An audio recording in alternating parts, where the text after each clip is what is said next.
Assalamualaikum warahmatullahi wabarakatuh. Di sini kami dari kelompok 9 akan mempresentasikan makalah kami yang berjudul aliran-aliran pendidikan. Yang pertama, pengertian aliran-aliran pendidikan. Aliran-aliran pendidikan adalah pemikiran-pemikiran yang membawa pembaruan dalam dunia pendidikan. Pemikiran tersebut berlangsung seperti suatu diskusi berkepanjangan, yakni pemikiran-pemikiran terdahulu selalu ditanggapi dengan pro dan kontra oleh pemikir berikutnya, sehingga timbul pemikiran yang baru dan demikian seterusnya. Agar diskusi berkepanjangan itu dapat dipahami, perlu aspek dari aliran-aliran itu yang harus dipahami. Oleh karena itu, setiap calon tenaga kependidikan harus memahami berbagai jenis aturan-aturan pendidikan. Gagasan dan pelaksanaan selalu dinamis sesuai dengan dinamika manusia dan masyarakatnya. Sejak dulu, kini maupun di masa depan, pendidikan itu selalu mengalami perkembangan seiring dengan perkembangan sosial budaya dan perubahan iptek. Pemikiran-pemikiran yang membawa pembaruan pendidikan itu disebut aliran-aliran pendidikan, seperti bidang-bidang lainnya. Pemikiran-pemikiran dalam pendidikan itu berlangsung seperti suatu diskusi berkepanjangan, yakni pemikiran-pemikiran terdahulu selalu ditanggapi dengan pro dan kontra oleh pemikir-pemikir berikutnya. Dan karena dialog tersebut akan melahirkan lagi pemikiran-pemikiran baru, dan demikian seterusnya. Manusia selalu dihadapkan dengan generasi muda, keturunannya yang memerlukan pendidikan yang lebih baik dari orang tuanya. Di dalam berbagai kepustakaan tentang aliran-aliran pendidikan, pemikiran-pemikiran tentang pendidikan telah dimulai dari zaman Yunani kuno sampai sekarang. Yang kedua, aliran-aliran pendidikan. Yang pertama, aliran empirisme. Empirisme berasal dari kata empiri yang berarti pengalaman. Aliran empirisme atau environmental menyatakan bahwa perkembangan seorang individu akan ditentukan oleh pengalaman-pengalaman selama perkembangan individu tersebut. Pendidikan pun termasuk pada pengertian pengalaman seorang individu. Aliran empirisme berlawanan dengan aliran nativisme dan naturalisme, karena berpendapat bahwa dalam perkembangan anak menjadi manusia dewasa itu sama sekali ditentukan oleh lingkungannya atau oleh pendidikan dan pengalaman yang diterimanya sejak kecil. Manusia-manusia dapat dididik menjadi apa saja, ke arah yang baik maupun ke arah yang buruk, menurut kehendak lingkungan atau pendidikannya. Dalam pendidikan, pendapat kaum empiris ini dikenal dengan nama optimis pedagogis. Kaum behaviorisme pun sependapat dengan kaum empiris. Sebagai contoh dikemukakan di sini kata-kata Waston, seorang behavioris tulen dari Amerika. Berilah saya anak yang baik keadaan badannya dan situasi yang saya butuhkan. Dan dari setiap orang anak, entah yang mana dapat saya jadikan dokter, seorang pedagang, seorang ahli hukum, atau jika memang dikehendaki menjadi seorang pengemis atau pencuri. Dari pemaparan dan contoh di atas, jelas menurut pandangan empirisme bahwa peran pendidik sangat penting sebab akan mencetak anak didik sesuai keinginan pendidik. Tapi, dalam dunia pengetahuan, pendapat seperti ini sudah tidak diakui lagi. Umumnya, orang sekarang mengakui adanya perkembangan dari pengaruh pembawaan dan lingkungan. Suatu pembawaan tidak dapat mencapai perkembangan jika tidak dipengaruhi oleh lingkungan.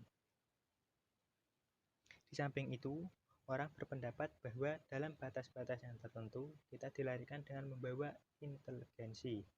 Dikatakan dalam batas-batas tertentu karena sepanjang pengetahuan kita tahu bahwa inteligensi dapat dikembangkan. Yang kedua adalah aliran nativisme. Istilah nativisme dari kata natives yang artinya terlahir. Nativisme adalah sebuah doktrin filosofis yang berpengaruh besar terhadap pemikiran psikologis.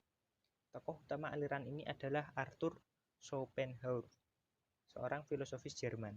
Aliran ini identik dengan pesimisme yang memandang segala sesuatu dengan kacamata hitam.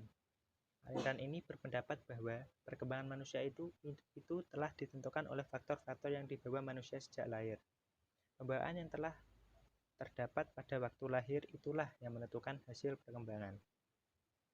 Menurut aliran nativisme, pendidikan tidak dapat mengubah sifat pembawaan. Dalam ilmu pendidikan, pandangan seperti ini disebut pesimistis pedagogis. Pendidikan yang tidak sesuai dengan bakat dan pembawaan anak didik tidak akan berguna untuk perkembangan anak itu sendiri. Bagi nativisme, lingkungan sekitar tidak mempengaruhi perkembangan anak. Penganut aliran ini menyatakan bahwa kalau anak mempunyai pembawaan jahat, maka dia akan menjadi jahat. Sebaliknya, kalau anak mempunyai pembawaan baik, maka dia akan baik. Pembawaan baik dan buruk itu tidak dapat diubah dari luar. Jadi, menurut pemaparan di atas, jelas bahwa pendidikan menurut aliran nativisme tidak bisa mengubah perkembangan seorang anak atau tidak mempunyai pengaruh sama sekali. Karena menurut mereka, baik buruknya seorang anak ditentukan oleh pembawaan sejak lahir, dan peran pendidikan di sini hanya sebatas mengembangkan bakat saja.